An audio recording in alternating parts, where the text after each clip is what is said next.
After I had 2 miscarriages and went on a relentless journey to figure out what caused them, the abortion ban happened, and I, being terrified of another miscarriage and possibly needing a DNC, quit being intimate in my marriage without protection. I went from desperately trying to conceive to being terrified of getting pregnant and giving up entirely on having more children. Now, the courts are working their way to control married people's rights to birth control.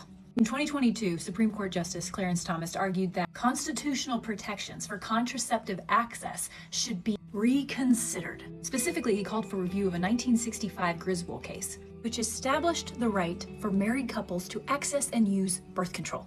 Since Dobbs overturned Roe v. Wade, a new notion was created that for an unwritten right to be protected by substantive due process, it must be deeply rooted in the nation's history and traditions, making privacy-based rights up for reevaluation. Meaning if enough lower courts dismantle these privacy-based rights, then the Supreme Court can step in and reevaluate, just like Clarence Thomas has been pushing, which means reevaluation of decisional privacy. The right to make deeply personal choices about your body, your family, and what happens in your bedroom. So my choice as a married woman to prevent pregnancy is something that legislation wants control over. Women are being investigated for miscarriages, punished for ending pregnancies, denied medical care to survive miscarriages, and stripped the right to prevent it in the first place. What choices am I being left with? Because the answer seems like none. Which means it has nothing to do with babies and protecting life. Because what do you call a system where women have no control over the reproduction that they provide? That's right, Gilead.